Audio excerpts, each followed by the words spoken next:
अम्बेडकर जयंती के शुभ अवसर पर हम सब यहाँ पर उपस्थित हुए हैं।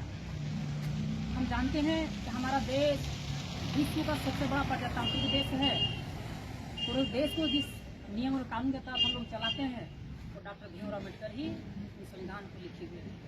इसीलिए हम लोग इन्हें संविधान निर्माता के रूप से जानते हैं। जिस समय देश आज़ाद हुआ था उस समय देश में एक से एक विद्वान थे, एक से बड़े बड़े नेता थे, लेकिन जब संविधान निर्माण करने का पारी आता है तो डॉक्टर भीमराव अम्बेडकर जी का नेतृत्व दिया जाता है, क्योंकि उसी समय में सबसे ज़्यादा पढ़े लिखे भारत की सरजमी में अगर कोई थे तो डॉक्टर भीमराव अम्बेडकर जी थे। इसीलिए इन्होंने जो देश के प्रति काम किए, केवल एक देश से नहीं बल्कि 11 देशों में जा करके अच्छी अच्छी चीज़ों को ला करके देश का, हमारा भारत देश का सबसे बड़ा प्रजातांत्रिक देश का जो संविधान बना वो हमारा देश भी बना। इसीलिए बीच में बोला जाता है कि सबसे बड़ा प्रजातांत्रिक कोई देश है तो भारत है, और भारत में सबसे बड़ा सर्वोपरि या सबसे ज़्यादा बलिदान दिया जाता है कहा जाएगा तो डॉक्टर भीमराव अम्बेडकर जी।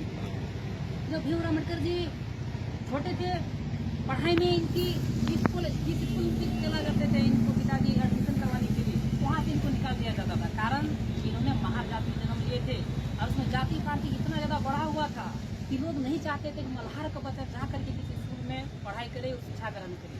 यह हमारे समाज का सबसे बड़ा दुर्दशा था उस समय का। इसीलिए इन्होंने जब पढ़ते गए यहाँ जब पढ़ने के लिए इनको बोला गया, स्कूल में जब दाखिला हो जाता है तो इनको चप्पल, जहाँ पर बच्चे चप्पल जूता खोलते उस जगहों पर पढ़ करके उन्होंने अपना शिक्षा प्राप्त किए।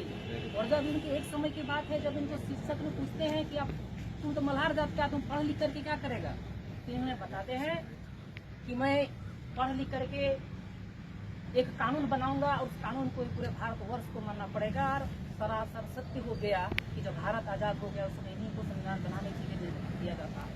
पार्वती समिति के अध्यक्ष के रूप में इन्होंने अपने जो बलिदान दिए वो प्रशासन में उम्मीद करते हैं कि आने वाले बच्चे भी, आने वाले लोग भी इनके बारे में जाने। जब इन्होंने शिक्षा ग्रहण करने का पारी आता है तो गायकवाड़ जी जो उस समय के महाराज हुआ करते थे, इन्होंने इनको सहयोग दिया और इन्होंने केवल भारतवर्ष में नहीं, इन्होंने लंदन जैसे जगह में जा करके वहाँ से इन्होंने लॉ की डिग्री प्राप्त करते हैं।